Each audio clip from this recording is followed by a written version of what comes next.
Hello mga kabibig! Welcome back sa ating bagong YouTube channel. Ito ang pinakamaingay ng YouTuber sa balat ng YouTube. Ako si Kabibig, magleba-leba ka down with evidence para yatang pinahiya. Oo, pinahiya ni Pangulong Bongbong Marcos si former President Rodrigo Roa Duterte tungkol sa war on drugs. Oo, kasi merong nahuli ba na 13 billion na polvoron, proud na proud si PBBM. Kasi nahuli nila. Ang dami, no? Sobrang dami. Hindi ba shocking? First time lang yan, ha? Sa termino ni Pangulong Bongbong Marcos na nakahuli sila. 13.3 billion. Take note. Billion, ha? Hindi milyones. Bilyones. Ang tanong, saan yan nagsimula? Bakit ngayon lang nahuli? 2 taon na. Bakit ngayon na nahuli? At ang tanga-tanga ng driver, no? Dumaan talaga sa checkpoint na alam naman niya na of course mahuhuli siya. Anong klaseng utak ng driver na iyan? 'Di ba? Yung nakasakay ng van or kung sino ba ang nag-drive ng van, sumakay ng van, talagang Talaga ba? Mali ang strategy, 'di ba? Kung iisipin mo talaga, ipinapahamak nila ang 13 billion? Gano'n na ba ka-desperado ang mamayari ng polvoron na ipamibigay lang niya sa gobyerno? Susunugin lang ng gobyerno ang 13 billion? Hindi kaya sila malulugi? Come to think about it. Diba? Sabi ng ilang netizen, anong klaseng drama to? Kung sana mga millions lang, maniniwala kami. Pero bilyones?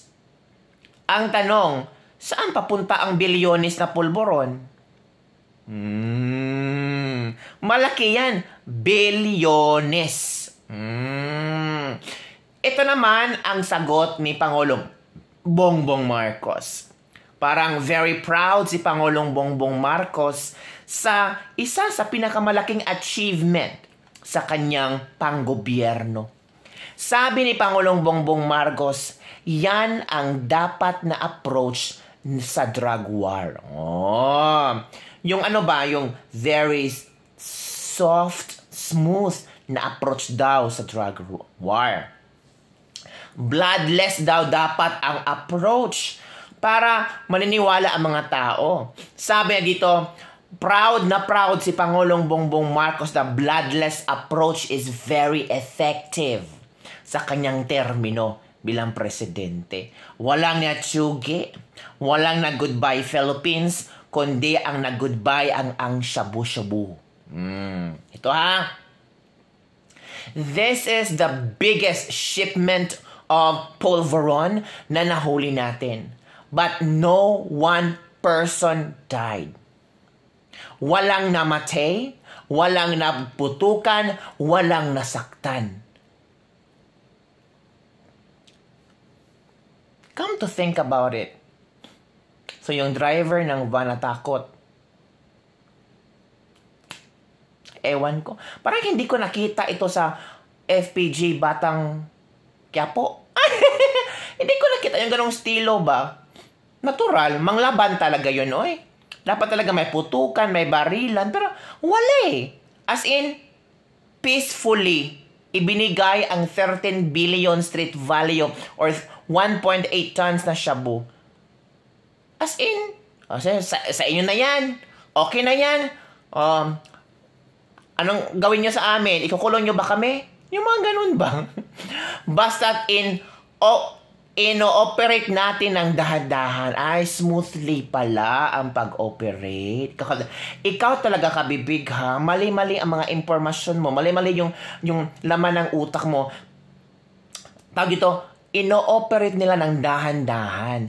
Pinag-studyhan nila ng mabuti para walang palpak, walang matsugi, walang putukan, walang masaktan. Kasi dapat bloodless approach. Wow!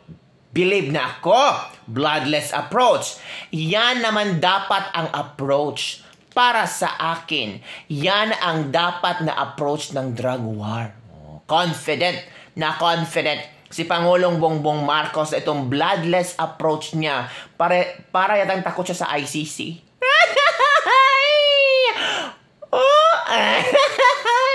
Well, if this is the approach of Pangulong Bongbong Marcos, kudos to him kasi malaking pera ang nawala ng supplier. Malaking pera, kabagsakan ng isang negosyo ang nangyari ngayon. Ano kaya ang reaksyon ng may-ari ng Polvoron? Ito naman ang komento ng ating mga netizen. Sabi ng ating mga netizen, good job, Pangulong Bongbong Marcos. Ikaw na ang pinakamagaling na presidente, bloodless ang approach sa droga-droga, mga Benedictus Aprocorexus.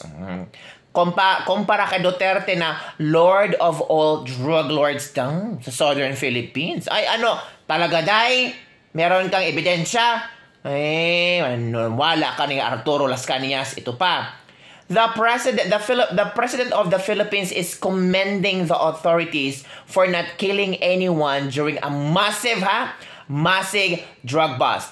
Because that the standard we should be aiming for in a war on drugs, not murdering people. Now, that's a shade on Duterte's bloody and failed drug war. But this man also refused to take accountability to apologize about his own family's bloody regime during martial law. Walay pa rin si Pangulong Bongbong Marcos para sa akin. Oo nga, magandang approach nga dahil drama mo lang. Sino naman ang ginagago mo? Hoy! Hindi maniwala ang ibang tao. Oy! Nangyari, if BBM is serious on this different approach to the drug war, he can achieve this by providing justice for the families of those killed in AGK and holding those responsible to account. Parang hinahamon si Pangulong Bongbong Marcos. Nako, meanwhile, the largest drug smuggling in the Philippine history happened in the midst of the Duterte drug war. Pero ayaw mong makipag-cooperate sa ICC, pero may ganyang kang hanash. Okay. Wala na rin kwentang Pangulo ito. Drama lang yang lahat para sabihin hindi siya vangag. Sabi kayo kayo talaga. Martial law, madaming namatay pero hindi ka nagpasorry. Huwag ganon. Nagmukhang inutil si Digong. Huwag ganon. Kala mo talaga naniniwala kami sa iyo, BBM? Huwag mo kaming budol-budolin. Tapos na kaming nabudol sa iyo. Napahiya ang mga Duterte. Goodbye, Duterte. Hello, Romualdez. Kayo talaga, Ito pa.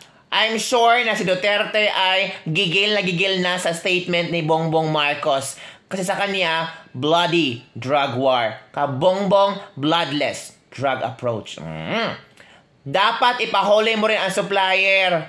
Magkaroon kayo ng Senate at Congress hearing. Dali, para patunayan mo talaga na totoo ka sa mga ginagawa mo. Sino kaya ang liable? Sino ang drug lord? Bakit di pangalanan ang may-ari? Bakit walang balita? Sino ang mananagot sa nakupis kang shabu-shabu? Tama ka. Tama. May punto ka rin. Okay lang naman na nakuha nila. Diba? Sa buy-bust operation. Ang tanong, sino ang mamamay-ari? Nakulong ba? Naimbestigahan ba? Sino yung driver? Ano ba yan? Make sure solido ang mga news. Baka huwag nyo kaming dadain sa drama. Para matabunan ang sabi ni Maharlika, drug test daw. So yan lang po mga kabibigan ating latest live for today. Don't forget to like, subscribe, and share this video. Bye everyone. See you next time.